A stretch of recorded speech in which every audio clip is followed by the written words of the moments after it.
क्रांतिज्वाला न्यूजमध्ये अश्विनी आपले स्वागत करीत आहे.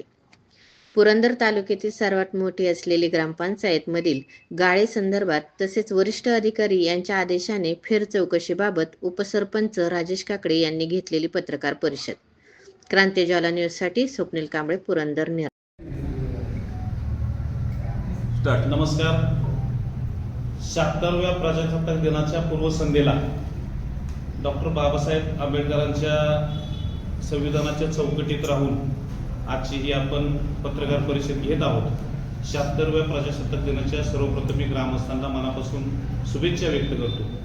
आणि खरं तर ही पत्रकार परिषद घेण्याचं कारण असं आहे की 15 जानेवारीला गाळेधारकांनी अन्यायकारक निर्णय प्रशासनाने घेतला, म्हणून प्रशासनाच्या विरोधात आवाज उठवण्यासाठी या ठिकाणी आंदोलन केलं आणि त्या आंदोलनामध्ये काही प्रश्न उपस्थित केले. त्या प्रश्नांचं उत्तर जनतेपर्यंत जाणं गरजेचं आहे, अन्यथा आपण अशा पद्धतीची पत्रकार परिषदेतून गावचा विषय चव्हाट्यावर मांडणं योग्य समजत नाही.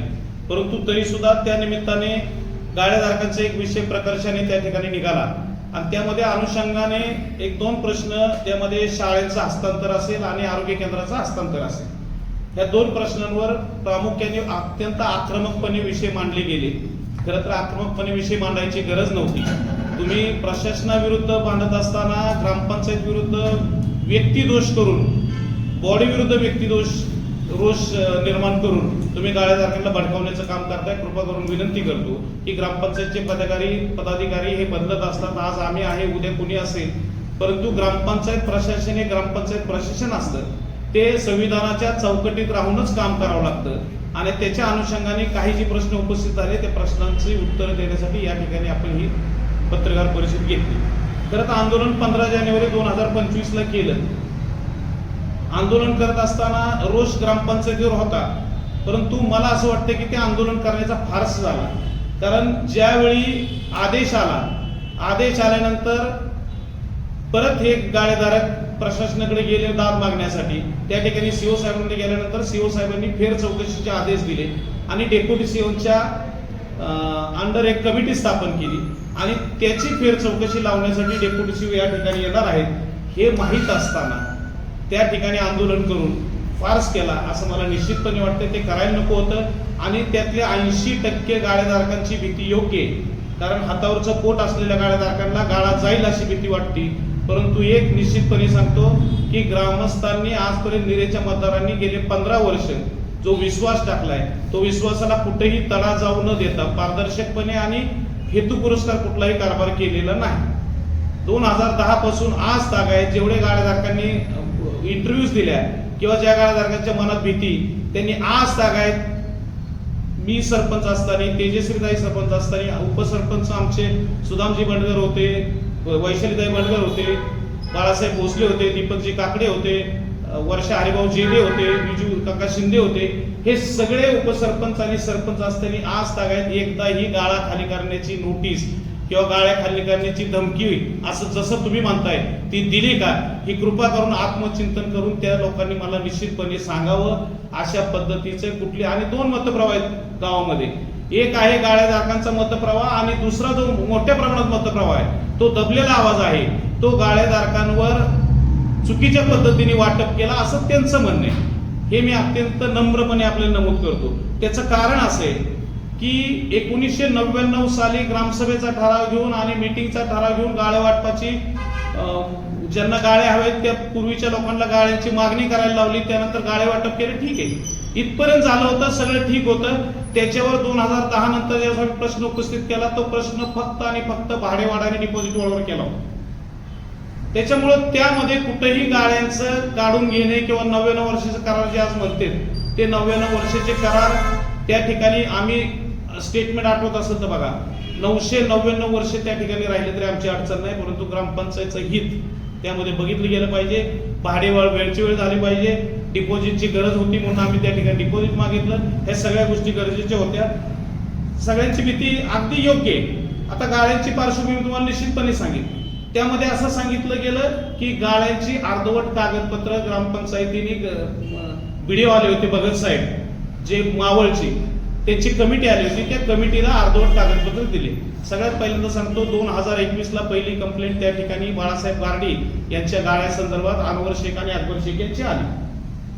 2022 ला ते उपोषणाला बसले तेव्हा अमर माने त्या ठिकाणी व्हिडिओ होते. याचा कुठेही अतिरेक न करता कुठेही बाईट न देता गाळेधारकांवर हा प्रकार चाललाय सांगायचं ही केलं नाही, कारण तो आमचा एक राजकीय फायदा होऊ शकला असता, मायलेज होऊ शकला असतं, पण तो कुठेही सांगितलं नाही. 2022 साली अकबर अनावर बसले होते त्या ठिकाणी अमर मानेंच्या माध्यमातून आम्ही ते उपोषण सोडवताना वकील खान वकील होते आणि हे दोघं होते. ह्या दोघांना क्लिअर सांगितलं होतं की तुम्ही त्या एका गाळ्याची चौकशी जर मागितली, विनाकारण 66 गाळेधारक त्या ठिकाणी अडचणीत येते, तर तुम्ही ते 66 गाळेधारकांसंदर्भात माहिती न मागवता तुम्ही एका गाळ्याची माहिती मागवा, त्या ठिकाणी चौकशी करून त्या ठिकाणी वस्तुनिष्ठ अहवाल त्या ठिकाणी देण्यात येईल आणि जो निर्णय बीडीओ आणि सीओ घेतील तो निर्णय ग्रामपंचायतीला बंधनकारक राहील. अशा पद्धतीचं आपण पत्र त्या ठिकाणी त्या गाळेधारक त्या आंदोलनकर्त्यांना दिलं होतं, परंतु त्यानंतरही समाधान न झाल्यामुळे त्यांनी परत 2023 साली तीव्र आंदोलन केलं आणि तीव्र आंदोलन करून गाळेधारकांच्या बाबतीत चुकीच्या पद्धतीने वाटप झाले असं सांगितलं गेलं. प्रस्तावना करत असताना त्यांच्याच पैकी एका वकिलांनी खूप सुंदररित्या प्रस्तावना केली, खूप सविस्तरपणे सांगण्याचा प्रयत्न केला, परंतु बऱ्याच गोष्टी त्यात अनुत्तरित राहिल्या. स्वायत्त संस्था ग्रामपंचायत निश्चितपणे असते, परंतु स्वायत्त संस्था असताना डॉक्टर बाबासाहेब आंबेडकरांनी लिहिलेल्या संविधानामध्ये ग्रामविकास खात्याने दिलेल्या चौकटीमध्ये राहूनच तुम्हाला कारभार करावा लागतो आणि तो कारभार करत असताना ग्रामपंचायतचे गाळे वाटप हे निलाव पद्धतीनेच झाले पाहिजे, हे अतिशय स्पष्टपणे नमूद केलेलं आहे. तरी सुद्धा त्या गाळेधारकांवर कुठल्याही प्रकारचा अन्याय होऊ नये म्हणून आपण नेहमीच त्यांच्या त्या विषयाला बगल देऊन आपण नेहमीच पोड भाडेकरू असून सुद्धा बगल देऊन, कारण ज्या काही जणांनी आता सांगितलं मला कळतंय की त्या ठिकाणी आजपर्यंत 3 कोटी रुपयाचा भरणा ग्रामपंचायतला गाळेधारकांनी केला. आता केला का नाही हा त्यांनाच माहिती. किती बाकी अजूनही 7,61,000 बाकी. एक अतिशय स्पष्ट शब्दात तुमच्या देखत सांगतो, ज्या गाळेधारकांची बाकी आहे त्या गाळेधारकांना अहवालाची सुद्धा गरज नाही, त्या गाळेधारकांना आज सुद्धा कुलूप ग्रामपंचायत प्रशासन लावू शकतं आणि तेवढंच सत्य आहे. आज इथून उठून जरी ग्रामपंचायतीने टाळे लावले तरी तुम्ही चॅलेंज करू शकत नाही. ही स्वायत्त ग्रामपंचायत आहे. ग्रामपंचायतीला जे चौकटीत राहून निर्णय घेण्याचे आणि प्रशासनाला हलक्यात घेऊ नका. आज पदाधिकारी आम्ही आहे, उद्या पदाधिकारी तुम्ही राहताल, उद्या पदाधिकारी तिसरा राहील.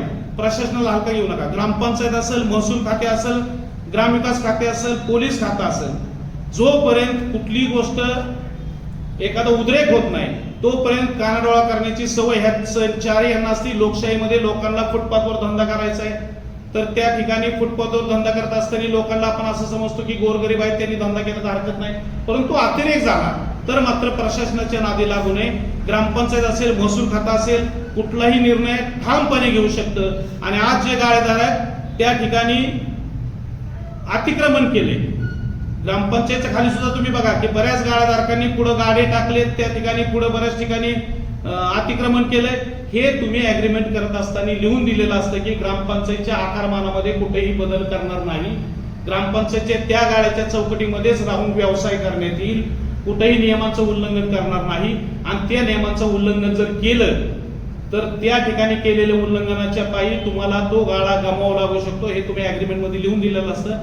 आज सुद्धा ज्या लोकांनी बाईट दिल्या, भीतीपुटी दिल्या, माझं एक प्रामाणिक म्हणणं आहे त्यांना जे काही संवाद साधायचा आहे तो 1 to 1 ग्रामपंचायतीवर संवाद साधावा. नेतृत्व घेऊन तुम्ही संवाद साधताय तर तुम्हाला कुठेतरी चुकीच्या पद्धतीने गाईड होते. कारण तुम्हाला एक सांगतो, ज्यावेळी गाळे वाटप झालं 100% तुम्ही असं सांगितलं की त्या ठिकाणी असलेल्या गाळेधारकांना आम्ही वाटप करायचा प्रयत्न केला, 100% योग्य. जे मूळ गाळेधारक होते त्या मूळ गाळेधारकांपैकी 70% गाळेधारकांना त्या ठिकाणी गाळे मिळालेले नाहीत. त्या ठिकाणची पार्श्वभूमी काय होती मला माहित नाही. प्रत्येक पदाधिकारी ग्रामपंचायतचं हितच बघण्याचं काम करतो. माझा एक वैशिष्ट्य किंवा बॉडीचं एक वैशिष्ट्य किंवा तेजश्री ज्यावेळेस सरपंच झाली त्यांचं एक वैशिष्ट्य की अनेक ग्रामसभेमध्ये असे प्रसंग आले की त्या ठिकाणी मागच्या बॉडीने चुकीचं धोरण अवलंबले असं ग्रामस्थांकडून सांगितलं गेलं, परंतु मी ते अतिशय सविस्तरपणे स्पष्टपणे सांगितलं की ग्रामपंचायतचा कारभार करत असताना कुठलाही सरपंच तो कारभार योग्य पद्धतीने कसा होईल, निर्णय योग्य पद्धतीने कसा होईल, ग्रामस्थांच्या हिताचा कसा होईल असं केलं जातो.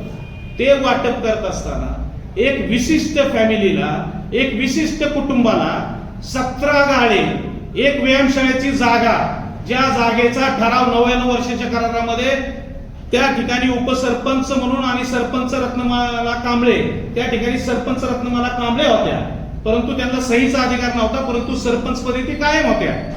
सहीचा अधिकार काढला म्हणजे सरपंच पद काढलं नाही. मागासवर्गीयवर त्यावेळी सुद्धा अन्याय झाला. मग त्यावेळी 17 गाळे तुम्ही स्वतःच्या घरामध्ये घेतले. त्यानंतर व्यायामशाळेची जागा तुम्ही 300 रुपये भाड्याने त्यावेळी घेतली. आज तक एकही भाडं एकही छदाम भरलेलं नाही. हे तुमची लोकांसाठी असलेली कळकळ. त्या ठिकाणी मूळ दारेदार आहेत, चंदू काशीद असेल, महेश कदम असेल, आसिफ तांबोळे असेल, साळुंके असतील, सातारकर असतील, रणदिवे असतील, ही बोळत घातली आणि तुम्ही प्राधान्याने तुमचे समोरचे गाळे वाटप केले.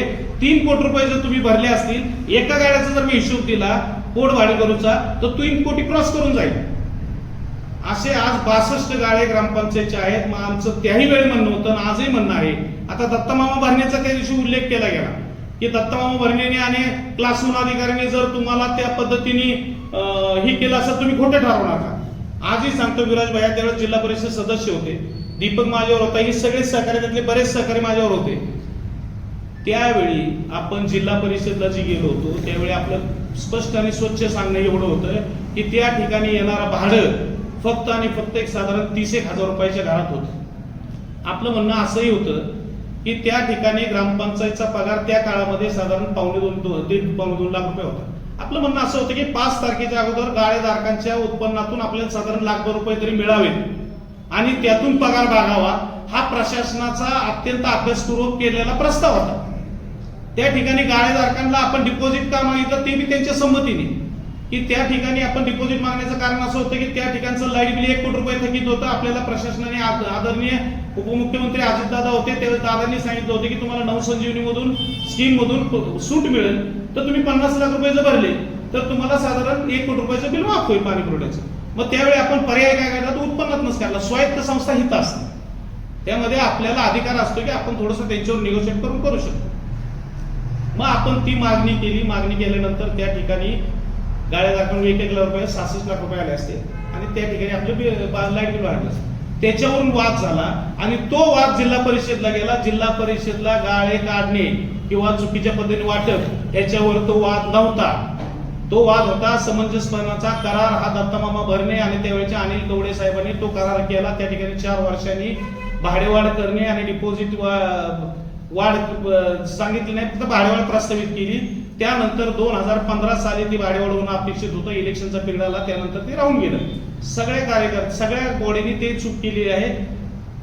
अग्रीमेंट करण्याची सुद्धा चूक सगळ्या बॉडीने केली. त्या बॉडीने केलेली चूक हे आम्हाला सगळ्यांना मान्य आहे. परंतु 2021 ला अर्ज आल्यानंतर त्या ठिकाणी अग्रीमेंट करणं आम्हाला सीओकडे त्यासाठी परमिशन घेणं गरजेचं होतं आणि त्या काळामध्ये परमिशन मागितल्यानंतर 3 ते 5 वर्षाचा करार करावा असं मी सांगितलं होतं. राहिला प्रश्न 99 वर्षाचे कराराचे कागदपत्र तुम्ही ग्रामपंचायतनी दिले नाही.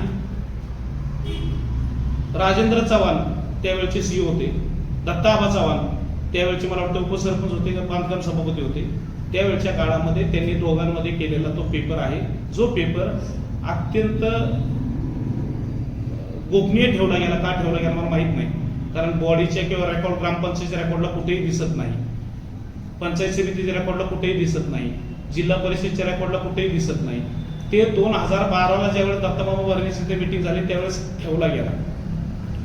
ग्रामपंचायतची कागदपत्र आहे, ग्रामपंचायतची मालमत्ता आहे, आपण ती मालमत्ता ग्रामपंचायतमध्येच असावी असं एक अपेक्षित आहे. ते अलिखित नियम आहे, त्याप्रमाणे तुम्ही केला नाही. तो नियम असा असतो की जिल्हा परिषदच्या सीओनी जरी ते सही केली असली, तो जिल्हा परिषदच्या माध्यमातून पंचायत समितीच्या माध्यमातून रेकॉर्ड करून तो ग्रामपंचायतला येणं अपेक्षित होतं, आला नाही. तरी सुद्धा 99 वर्षाच्या कराराला चॅलेंज केलं नाही. हे खरं तर आमचं कर्तव्यात कुसूर आहे असं मी म्हणतो. ग्रामस्थांचं म्हणणं असं आहे की ज्या ठिकाणी निलाव पद्धतीने व्हायला पाहिजे, ज्या ठिकाणी बऱ्याच लोकांना मिळालं नाही, कारण 17 गाळे जे विशिष्ट लोकांना मिळाले त्या लोकांची संपत्ती आज चांगली सदन घरातली. पण तसं असताना तुम्ही ते करायला नको होतं. खरा कळवळा तुम्हाला जर असं तर माझं आव्हान आहे आज 17 लोकांनी राजीनामा द्यावा त्या गाळ्यांचा आणि मग गावच्या विकासासाठी, गावच्या हितासाठी, गरिबांच्या हितासाठी समोर बसावं आणि जाहीरपणे चर्चा करण्याची माझी तयारी आहे, आमच्या सगळ्यांची तयारी आहे. त्या 15 वर्षाच्या काळामध्ये एकही गाळा ह्या सगळ्या पुन्हा कुठल्या बॉडीच्या लोकांनी निराश्रित तक्रार विकास आघाडीच्या लोकांनी कुठलाही गाळा स्वतःसाठी घेतलाय किंवा कुठलीही भूखंड स्वतःसाठी घेतलाय, कुठलाही लाभ ग्रामपंचायतीचा घेतलाय हे दाखवून द्यावं, आम्ही राजीनामा देण्याची तयारी ठेवतो. हा गाळ्यांचा सरळ विषय. याच्यातून परत जरी तुम्हाला समजा ते स्पष्ट केलं तर माझं ऑब्जेक्शन नाही, परंतु माझं एक प्रामाणिकपणे म्हणणं आहे की हा सगळा विषय जिल्हा पातळीवर तालुका पातळीवर जातो आणि तुम्ही कारणाविना घेणं देणं निराश्रित तक्रार गावचा बदनामी करू नका. जी वस्तुस्थिती आम्ही मान्य केली होती आणि जे गाळ्यांचे कागदपत्र द्यायचा विषय सीओ साहेबांनी ज्यावेळेस कमिटी स्थापन केली, कमिटीला ग्रामपंचायतचा एकही पदाधिकारी उपस्थित नव्हता. त्यांचं म्हणणं होतं की आम्ही कागदपत्राच्या आधारावर चौकशी करायला आलेलो आहे, तुमचं कुठलाही जबाब आम्हाला नको, ग्रामपंचायत गाळेधारकांचा कुठलाही जबाब आम्हाला नको, म्हणून त्यांनी उपस्थित. आता ह्या सगळ्या गाळ्यांचा एकच फक्त कागद आहे महत्वाचा, तो 99 साली झालेली ग्रामसभा आणि 99 साली झालेली मासिक सभा. त्या मासिक सभेमध्ये त्यांनी व्यवस्थित केले की मागणी घेतली, डिपॉझिट घेतले 85,000 रुपये त्या गाळेधारकांचं, त्या गाळ्यांवर डिपॉझिटवर गाळे बांधले, हे सगळं रेकॉर्ड केलं. परंतु हेच मुळात चौकटीच्या बाहेरचे. हे आज सांगतो, जाहीरपणे इतके दिवस सांगितलं नव्हतं. ग्रामविकास खात्याने दिलेले चौकट ओलांडून तो निर्णय घेतला तरी सुद्धा ठीक आहे, त्या गाळेधारकांकडून अन्याय झाला नाही पाहिजे, आजही ठाम भूमिका आहे. स्वतःहून कुठल्याही प्रकारच्या गाळेधारकांना नोटीस आम्ही दिलेलं नाही. दुसरा विषय, आलेला आदेश आम्ही चालढकल केली म्हणून आदरणीय तेजश्रीताई काकडे, विराजभाई काकडे आणि रमेश राऊत यांच्यावर हक्कभंगाची कारवाई आणि 39 ची नोटीस अदा केली आणि ती परवा दिवशी इथलं उपोषण संपल्यानंतर त्या दिवशी उपोषण अनवरचं परत तिथं होतं. त्याच दिवशी मी पंचायत समितीला गेलो आणि त्याच दिवशी 39 ची नोटीस कारवाईसाठी सीओ साहेबांकडे गेली.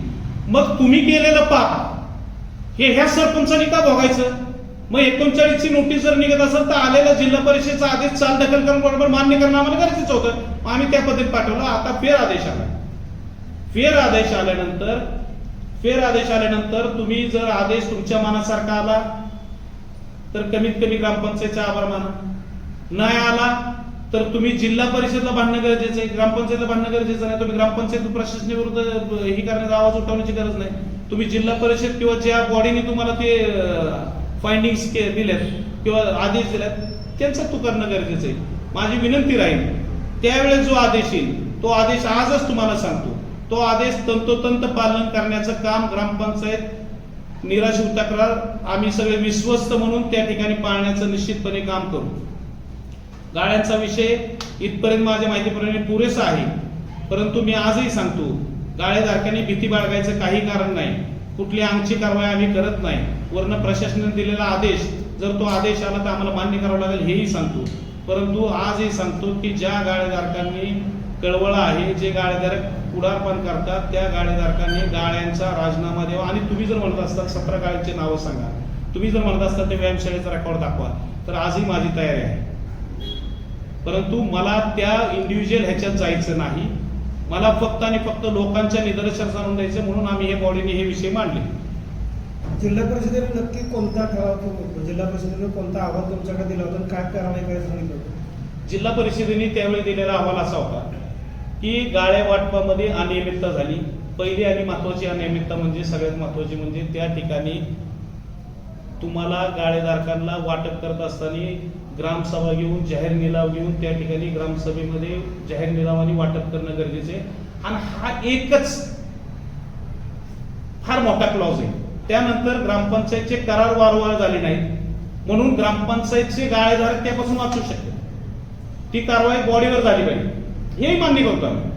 परंतु मूळ कागद जो होता 99 वर्षी साली दिलेला कागद आणि त्यानंतर अनुषंगाने ट्रान्सफर झालेले गाळे, अनेक गाळे ट्रान्सफर झाले, ते ट्रान्सफर झालेल्या गाळ्यांवर आणि कोड भाडेकरूंचा तेही सांगायचं आहे. तुम्हाला सहकार्य कुठं केलं आम्ही? जे चुकीचं केलं, मी आजही सांगतो चुकीचं केलं. गाळेधारकांकडून आम्ही लिहून घेतलं की तुमच्या गाळ्यामध्ये व्यवसाय कोण करते. आता मी काय सांगणार आहे का माझ्या गाळ्यात पोटपाळी करू शकतो? मी या ठिकाणी माझा व्यवसाय चालू आहे, स्वीटचा व्यवसाय चालू आहे, माझा व्यवसाय मच्छी विक्रीचा चालू आहे, अशा पद्धतीने तुम्ही लिहून दिलं. ते आम्ही ऍक्सेप्ट करून वर सरकवलं. मग ही तुम्हाला मदत नाही झाली का? मग त्याच्यावर शंका उपस्थित करून त्यावेळचे मावळचे हे होते व्हिडिओ, त्यांनी परस्पर ग्रामपंचायतीला न येता फोटो काढून त्या ठिकाणी फिरून त्या ठिकाणी सर्वे करून आजूबाजूला सहज विचारून स्पाय कसं करतो तसं विचारून त्या ठिकाणी रेकॉर्ड केले गेले की या ठिकाणी पोटगोळीवर आहे. याच्यामध्ये एक काय झाले की जे मूळ गाळेधारक त्यांच्यावर खरोखर अन्याय होते. ज्या गाळेधारकांचा व्यवसाय चालू आहे पूर्वीपासून आणि ज्या गाळेधारकांचा व्यवसाय स्वतः करते अशा गाळेधारकांना खरं तर सहानुभूतीपूर्वक विचार व्हायला पाहिजे होता, परंतु तेही किड्या गावाबरोबर बरडले गेले. एवढंच निश्चितपणे सांगतो. खरं तर गाळेधारक आणि भाडेकरूचा संघर्ष मोठा दिसतोय. किती गाळेधारक आहेत ते स्वतः व्यवसाय करतात आणि किती गाळेधारक हे भाडेकरू आहेत, कोण भाडेकरू याच्याबद्दल काय माहिती आहे का? आकडे निश्चित सांगणार नाही. काय होतं की त्याला पळवाट असतं, परंतु 20 ते 30% जे गाळेधारक आहेत ते आज स्वतः धंदा करतात आणि बाकीचे सगळे पोट भाडेकरू आहेत. ग्रामपंचायतीला 400 रुपये भाडं होतं सुरुवातीला स्टँडवर, त्यानंतर 1280 रुपये भाडं झालं, 1180 रुपये भाडं झालं. या ठिकाणी सरासरी 700 रुपये भाडं. आज तुम्ही मला सांगा, एवढ्या मोठ्या ग्रामपंचायतीला एवढा मोठा व्यवसाय चालू होता, तुम्ही सांगितलं 66,000 रुपये तुम्ही हे केलं. एक साधं उदाहरण देतो. 2010 जेव्हा चालू त्यावेळेस हेच ठेकेदार होते बाजारकाराचे. ह्याच ठेकेदाराचा ठेका कधीही 1,90,000 वर गेला नाही. रेकॉर्ड पहा. त्यानंतरचा ठेका कालांतराने 2 वर्षामध्ये 25 लाखापर्यंत बोली पद्धतीने केला आणि आज 18 लाखाच्या आसपास स्थिरावला आहे. हे ग्रामपंचायतचं प्रत्येक वर्षी प्रत्येक महिन्याला 2 लाख रुपयाचं उत्पन्न आपण वाढवलं. हे 40,000 उत्पन्नाचं आज एवढी बँड घेऊन सांगते 2 लाखाचं उत्पन्न त्या ठिकाणी आपण वाढवलं. ग्रामपंचायतच्या पदाधिकाऱ्यांनी शाबासकी करून घ्यायची नसते. त्यांना विश्वस्त म्हणून निवडलेलं असतं ग्रामस्थांनी आणि ते विश्वस्त म्हणून पात्र ठरायचं असतं आणि काम करत असताना पारदर्शकपणे लोकांचं हित बघून काम करायचं असतं. प्रत्येक वेळी जर टिमकी वाजवत गेलं आणि समोरचा चुकीचं म्हणत गेला तर संघर्ष वाढतो. गाळेधारकांचंही तीच झालंय. गाळेधारकांच्या मनात बिंबवलं गेलंय की ग्रामपंचायत पदाधिकारी संघर्ष करतात आणि तुमचे गाळे घालवण्यासाठी प्रयत्न करतात. जाहीरपणे सांगतो, कुठलीही चुकीची पद्धतीची कारवाई ग्रामपंचायतच्या वतीने होणार नाही आणि कुठेही हेतू पुरस्कार आणि द्वेषातून कारवाई झालेली तुम्ही आजपर्यंत गेले 15 वर्षात दाखवा. बाजार तळावरील भूखंडावर अतिक्रमण झाले असं ग्रामस्थांचं म्हणणं आहे, त्याबद्दल काय सांगता? तो विषय मी थोडासा नंतर घेतो, हे झाल्यानंतर घेतो. आत्ताचा विषय जो आहे, दुसरा विषय तुमचा आहे, तो दुसरा विषय त्या दिवशी जो विषय निघाला त्या विषय संदर्भात मी सांगतो तुम्हाला. आता दत्ता मामाची जी मीटिंग झाली तो समंजसपणाचा करार होता. तो रेकॉर्ड केला म्हणजे दोघांचं हित बघून रेकॉर्ड केला. चौकटीतला करार नव्हता तो हित बघून करार केला. आता राहिला शाळेचा विषय. मला वाटतं पत्रकार बंधू अनेक त्याला हे आहे, साक्षीदार आहे. 2016 साली पहिली ग्रामसभा झाली. त्या ग्रामसभेच्या अगोदर पालक सभा झाली. आता तुम्ही जर म्हणत असता ते विशिष्ट माणसांनी केलं तर तुमचा पूर्वग्रह चुकीचा आहे म्हणून सांगणं गरजेचं आहे की वस्तुस्थिती काय होती. 2016 साली त्या ठिकाणी पालकांचा मोठ्या प्रमाणात उद्रेक झाला. गेट बंद केलं. पालकांनी सांगितलं की आम्ही या ठिकाणी शाळा भरू देणार नाही. मूळ प्रश्न इथे येतो की समजा 2000 शाळा साली जर बांधली असेल 2003-04 साली, तर 2010 साली मी जेव्हा सरपंच झालो तो लोकसभागृहातून 5 ते 5.5 लाख रुपयाचं काम जे DSR रेट प्रमाणे 15 लाखाचं काम होऊ शकलं असतं ते लोकसभागृहातून लोकांच्या वर्गणीतून त्या ठिकाणी 5 लाखाचं काम, त्या ठिकाणी अत्यंत चांगलं टिकावदार काम आदरणीय दीपक काकडे जे सिव्हिल इंजिनियर आहेत त्यांच्या माध्यमातून आपण केलं. हे DSRचं का सांगतोय तेही म्हणलं जातं की 5 लाखात भ्रष्टाचार झाला. त्याचा DSR त्याचं एस्टिमेट काढलं असतं ती 12-13 लाख झाला असतं, परंतु आपण ते 5 लाखाचं काम केलं म्हणून तरी ती शाळा 2016 पर्यंत टिकली. 2004 आणि 3 ची शाळा जर पडत असेल तर आत्मपरीक्षण करा ना तुम्ही कशाला विनाकारण दुसऱ्यावर ब्लेम करताय. पहिला विषय. दुसरा विषय तरी सुद्धा हा विषय कुठेही काढत नाही. आता दुसरा विषय 2016 पालक मेळावा झाला. खूप मोठ्या प्रमाणात पालक मेळावा झाला. पालक मेळाव्यात मागणी केली गेली की त्या ठिकाणची शाळा नादोस आहे, आमच्या जीवातील धोका आहे पाल्यांच्या, आणि त्या ठिकाणी मग ग्रामसभा परत बोलवण्यात आली आणि हा सगळा घटनाक्रम असतंय बघा. दुर्दैवाने म्हणजे आमच्या दुर्दैवाने की आमची बॉडी बहुमतात होती, परंतु सरपंच त्यावेळेस आरक्षणाचा निवडून आला नव्हता. त्याच्यामुळे कारभारामध्ये आमचा होल्ड नव्हता. तुमचा सरपंच त्या ठिकाणी तुम्ही ग्रामसभा पालक मेळावा बोलावा, तुम्ही ग्रामसभा बोलावली, तुमच्या ग्रामसभेत ठराव झाले, त्यामध्ये ठरावाने बहुमताने ठरलं. मग जर चुकीचं असेल तर तुम्ही त्यानंतरचा पत्रव्यवहार का नाही केला ग्राम परिषदेला? त्या ठिकाणी मला आठवते की तुम्ही पत्रकार बंधूंनी सांगितलं होतं की ग्रामस्थांचं जर म्हणणं असेल की 15 दिवस शाळा बंद करा तर बंद करा. परंतु या ठिकाणी शाळा भरली जाणार नाही, शाळेला नवीन ठिकाण पाहिजे. 2016 ला ग्रामसभा झाली, त्यानंतर 2019 ला ग्रामसभा झाली. 2000 त्याच्यातच एक प्रश्न आहे की त्यांचं म्हणणं असं आहे की बाबा स्ट्रक्चरल ऑडिट झालं होतं आणि ती दुरुस्त होईल, तर त्याबद्दल आपलं मत काय? स्ट्रक्चरल ऑडिट त्या ठिकाणी खैरे म्हणून त्या एजन्सीने केलं होतं, जी मागणी आपण सगळ्यांनी केली. त्या स्ट्रक्चरल ऑडिटचं म्हणणं असं होतं की त्या ठिकाणचे कॉलम तुम्ही वापरू शकता, फार फार तर काही प्रमाणात कॉलम अजून भक्कम आहेत, परंतु इतर स्ट्रक्चर जे आहे ते स्ट्रक्चर सगळं डिसलॉज करावं लागेल आणि नव्याने करावं लागेल. ते ॲज गुड ॲज नवीन शाळा बांधण्यासारखं होतं, पहिला विषय. दुसरा विषय, स्ट्रक्चरल ऑडिट झाल्यानंतर साधारण 29/1/2019 ला अभियंता, दक्षिण विभागाचे अभियंता त्या ठिकाणी हे सगळं करत असताना ग्रामस्थांच्या मागणीपेक्षा त्या ठिकाणी शिक्षण अधिकाऱ्यासोबत सुद्धा धारेवर सगळ्यांनी धरलं होतं. शिक्षण अधिकाऱ्यांनी पत्रव्यवहार करून त्या ठिकाणचे अभियंता दक्षिण विभागाचे 29/1/2019 ला या ठिकाणी आली आणि त्यांनी ताबडतोब सांगितलं. आता हे एक लक्षात घ्या, हे सगळे अधिकारी आहेत, कुठलाही अधिकारी तोंडी चूक करू शकतो. आजही सांगतो, कुठलाही अधिकारी कागदी चूक करत नाही. त्यांनी त्वरित आदेश दिला की या ठिकाणी शाळा भरवणं धोकादायक आहे आणि एकही दिवस शाळा न भरवता ग्रामपंचायतनी पर्यायी जागा निवडावी. हे सगळं दिव्या पवारच्या काळात झालेले आहे. दिव्याताई पवारांचे सरपंच असताना त्या काळात झालेले, त्यामुळे ते काय प्रोसिडिंग आता परत म्हणू नका आम्ही लिहिलं. त्या ठिकाणी दिव्यताईंच्या काळात झाले. 2019च्या ग्रामसभेमध्ये लक्ष्मणदादा चव्हाण, माजी सरपंच लक्ष्मणदादा चव्हाणांनी प्रस्ताव मांडला होता की त्या ठिकाणी शाळेची जागा हस्तांतरित न करता जर आपल्याला काय करता आलं तर बघा. त्या ठिकाणी ग्रामपंचायतचा हस्तांतराचा नियम अलीकडे आला. पूर्वी हस्तांतराचा नियम नव्हता. माहिती घ्यावी, पूर्वी ग्रामपंचायतला मुबलक मोकळ्या जागा असायच्या, त्यामुळे शाळा भरायच्या, काही ठिकाणी भाड्याच्या खोलीत भरायच्या, भाडं मिळायचं.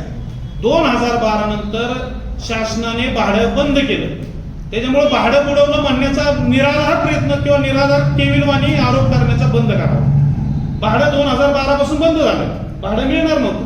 त्याच ग्रामसभेमध्ये माझं स्वतःचं स्टेटमेंट रेकॉर्ड केलंय मी की जर जागा देण्याशिवाय गत्यंतरच नाही, पर्यायच नाही, जर शासनाचं धोरणच ते तर जागा हस्तांतरित करायला हरकत नाही. कारण जागा जर कोटी रुपयाची असेल तर शिक्षण अनमोल आहे. त्या शिक्षणाला पैशात जर तोलत असतात तर त्याच्या एवढं दुर्दैव आपल्या समाजाचं कुठलंही नाही.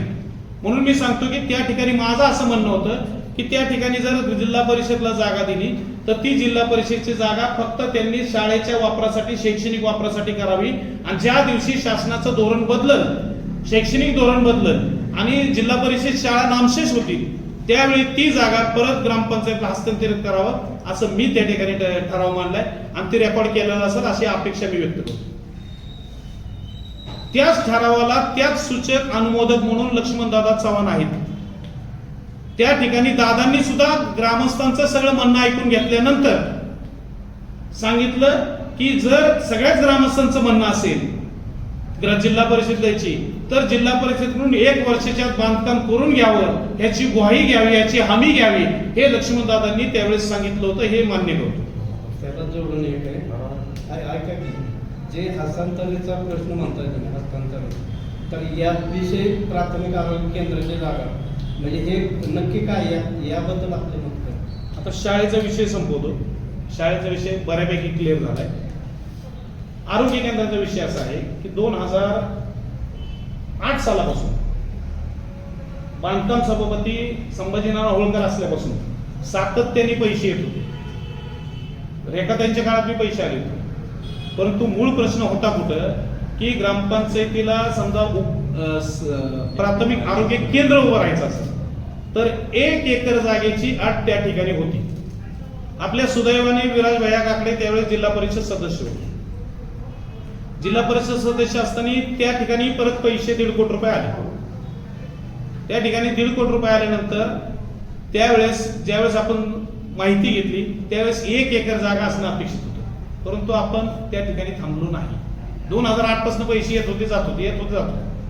आपण 2012 साली दत्तमामा भरणे अध्यक्ष होते, विराज भैया सदस्य होते, आम्ही सगळे बॉडीमध्ये होतो. आम्ही त्या ठिकाणी जीबी मीटिंग मध्ये त्या दिवशी जीबी मीटिंग चालू नसताना आम्ही अर्ज देऊन त्या ठिकाणी आमचं म्हणणं मांडलं की नेरेसारख्या ठिकाणी अर्धा एकर जागा आहे ज्याची किंमत काही ग्रामीण भागापेक्षा 10 पटीने मोठी आहे.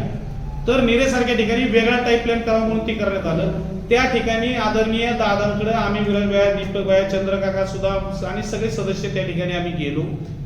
त्या ठिकाणी आम्ही दादांना विनंती केली, अजितदादांना, की या ठिकाणी अशी हे आहे. त्यांनी सचिवांना बोलवलं आणि सचिवांना बोलून याच्यामध्ये आपल्याला दुरुस्ती करावं लागेल. कारण निरेसारख्या ठिकाणी अनेक गावं असतील ज्या ठिकाणी वास्तव वेगळं आहे, ज्या ठिकाणी जागा कमतरता आहे, ज्या ठिकाणी जागेची किंमत गगनाला भिडली, अशा ठिकाणी त्यांनी तो प्रस्ताव सांगितला. त्यानंतर साधारण त्यावेळी माझ्या माहितीप्रमाणे 1 कोटी रुपये किंमत त्या जागेची निश्चितपणे असेल. परंतु शासनाचं धोरण, त्याच्या अगोदर तिथं आरोग्य केंद्रच होतं बारकं कौलावर, त्या ठिकाणी ओपीडी चालत नव्हती जास्त. मग ती ओपीडी चालण्यासाठी ग्रामस्थांचं म्हणणं होतं की त्या ठिकाणी आरोग्य केंद्र उभं राहावं. आणि जसं भाषणामध्ये सांगितलं गेलं, काळ बदलला, फाटक्या चड्ड्या होत्या, पॅन्ट आल्या, त्या ठिकाणी जुनं आरोग्य केंद्र करून नवीन आरोग्य केंद्र केले. हेतू चांगला होता ग्रामपंचायतचा. आणि ते करत असताना ग्रामपंचायतीने त्या ठिकाणी जी जागा दिली 1 कोटी रुपयाची, प्रत्येक ठिकाणी पैशात नका मोजू. आरोग्य आणि शिक्षण हे पैशात मोजणारी गोष्ट नाही. आज त्या ठिकाणी सरासरी, पत्रकार बंधूला मला नम्रपणे सांगू इच्छितो, सरासरी आज 70-80 ओपीडी. ज्यावेळी मोहन डॉक्टर होते त्यावेळी आरोग्य ह्याचा काळ होता, घाडगे मॅडम होती, त्यावेळी करोना काळ होता, त्यावेळी केलेलं काम आरोग्य खात्याने आठवा. त्यावेळी 150 ओपीडी चालायची, आज ॲव्हरेज 100 ओपीडी चालती. साधारण 6 ते 7 महिला प्रसूती त्या ठिकाणी होतात. रेफर केलं जातात बऱ्याच हॉस्पिटलला सिझरचे असले तर. आणि 6 महिने ट्रीटमेंट घेणाऱ्या गरोदर माता त्या ठिकाणी असंख्य आहेत. ह्याची जर कॅल्क्युलेशन केलं तर आजपर्यंत 25 कोटी रुपयाचा आपण त्या ठिकाणी उपभोग घेतलाय. आणि आजही सांगतो, जिल्हा परिषदेत त्याही वेळी सांगितलंय की त्या ठिकाणी असलेली आरोग्याची सेवा दिली जाईल. आरोग्याची सेवा जेव्हा बंद करायची वेळ किंवा नवीन कन्सेप्ट येईल त्यावेळी ती जागा परत ग्रामपंचायत हस्तांतरित केली जाईल. आणि अत्यंत जबाबदारीने, अत्यंत सगळ्यांच्या सहमतीने सांगतो की तो निर्णय आमच्या दृष्टीने 100% सोन्यासारखा होता.